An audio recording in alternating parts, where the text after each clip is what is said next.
आखिर क्यों हनुमान जी पर इंद्र ने वज्र का प्रहार किया? तो दोस्तों, इस वीडियो को पूरा जरूर देखें। साथ ही अगर चैनल पर नहीं हो तो चैनल को सब्सक्राइब जरूर करें।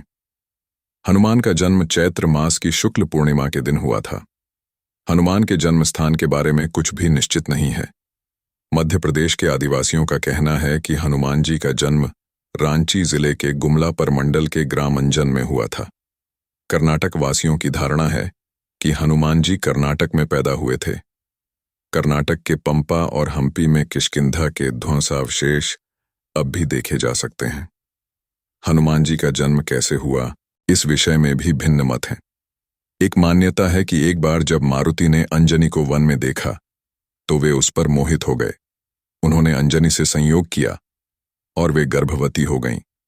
एक अन्य मान्यता है कि वायु ने अंजनी के शरीर में कान के माध्यम से प्रवेश किया और वे गर्भवती हो गईं।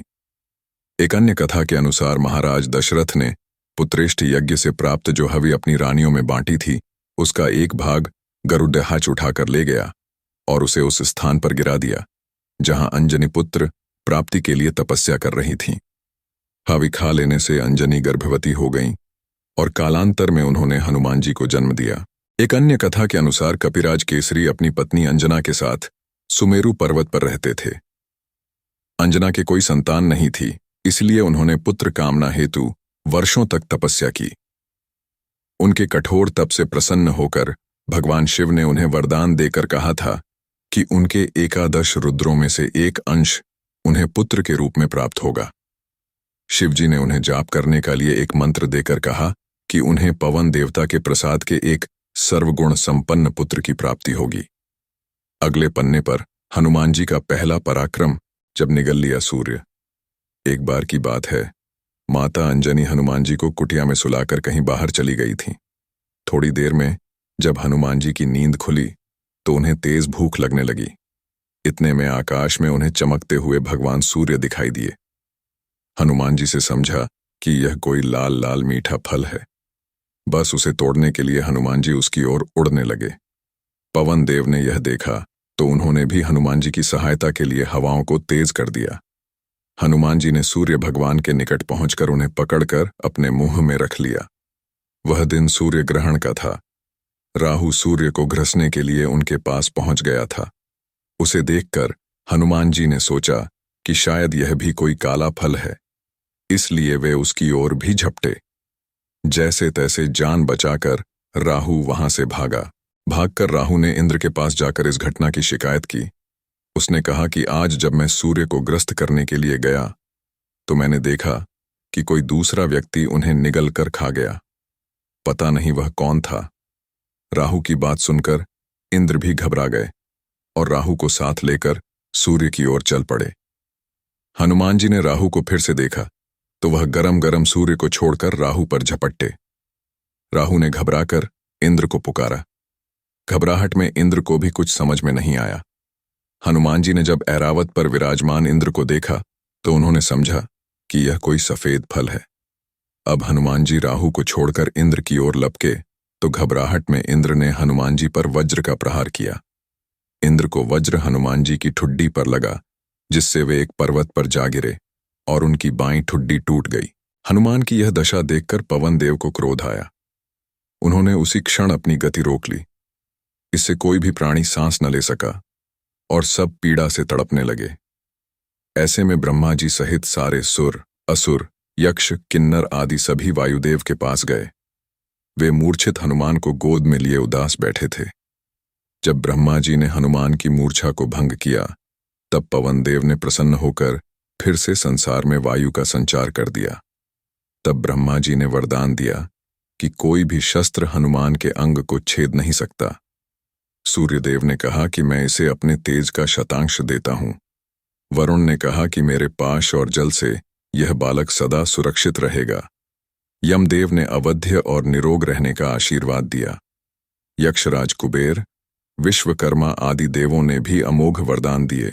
इंद्र ने कहा कि इसका शरीर वज्र से भी कठोर होगा और मेरे वज्र का भी इस पर कोई प्रभाव नहीं पड़ेगा। इसकी ठुड्डी हनु वज्र से टूट गई थी, इसलिए आज से इसका नाम हनुमान होगा। त्रेता युग में राम और रावण युद्ध के बाद जब प्रभु श्री राम अयोध्या लौट आए तो उन्होंने अश्वमेध यज्ञ का आयोजन कराया। यज्ञ करने के बाद अश्व को स्वतंत्र विचरण करने के लिए छोड़ दिया जाता था, जिसके पीछे यज्ञ करता राजा की सेना होती थी। जब यह अश्व दिग्विजय यात्रा पर जाता था तो स्थानीय लोग इसके पुनरागमन की प्रतीक्षा करते थे। इस अश्व के चुराने या इसे रोकने वाले नरेश से युद्ध होता था। यदि यह अश्व खो जाता तो दूसरे अश्व से यह क्रिया पूर्ण आरंभ की जाती थी। जिस तरह एक बार लव और कुश ने अश्वमेध के अश्व को रोककर श्री राम को चुनौती थी और तब हनुमान जी को युद्ध के लिए भेजा था। लव और कुश से युद्ध के दौरान हनुमान जी समझ गए कि वे कौन हैं, तो उन्होंने खुद को लव और कुश के हाथों बंदी बनवा लिया था। तब बाद में लक्ष्मण आदि युद्ध करने गए और परास्त हो गए तो अंत में श्री राम आए थे। उसी प्रकार जब यज्ञ का घोड़ा देवपुर पहुंचा तो शिव भक्त राजा वीरमणि के पुत्र रुक्मांगद ने श्री राम के घोड़े को रोककर उसे बंदी बना लिया। अब देवपुर और अयोध्या की सेना में युद्ध तो होना ही था। वीरमणि ने सुना कि श्रीराम के अनुज शत्रुघ्न की वाहिनी युद्ध के लिए बढ़ती चली आ रही है। तब उन्होंने सशस्त्र सेना तैयार करने के लिए अपने प्रबल पराक्रमी सेनापति रिपुवार को आदेश दे दिया। फिर स्वयं शिवभक्त राजा वीरमणि अपने वीरमणि के भाई वीर सिंह, भांजे बनमित्र तथा राजकुमार रुक्मांगद के साथ युद्ध के लिए रणभूमि में पहुंच गया। भीषण युद्ध हुआ जिसमें हनुमान जी ने सभी को पराजित कर दिया। अंत में वीरमणि को हनुमान जी ने मूर्छित कर दिया। शिवभक्ति वीरमणि को शिवजी ने वरदान दिया था कि जब भी संकट आएगा तो मैं तुम्हारी सहायता करूंगा। भगवान अपने गणों के साथ युद्ध के मैदान में पहुंच गए। गणों से सभी कुछ छिन्न भिन्न कर दिया। वीरभद्र ने शत्रुघ्न के पुत्र पुष्कल का सिर काट दिया और शिवजी ने शत्रुघ्न को घायल कर दिया। हनुमान जी ने दोनों को रथ में रखा और सुरक्षित किया। फिर हनुमान जी सेना का मनोबल बढ़ाते हुए गर्जना करके आगे बढ़े और शिवजी के सामने जाकर खड़े हो गए। फिर दोनों में भयंकर और प्रलयंकारी युद्ध हुआ। चूंकि हनुमान जी रुद्रावतार थे और उन्हें सभी देवी देवताओं ने वरदान दे रखा था कि कोई अस्त्र शस्त्र से तुम बंध नहीं सकते हो और ना ही पराजित हो सकते हो, इस कारण भगवान शंकर और हनुमान जी में प्रलयंकारी युद्ध हुआ। दोनों ओर से हर तरह के दिव्यास्त्रों का प्रयोग किया जाने लगा। हनुमान जी के पास शिवजी के हर दिव्यास्त्र का तोड़ था। युद्ध भयानक से भयानक होता जा रहा था।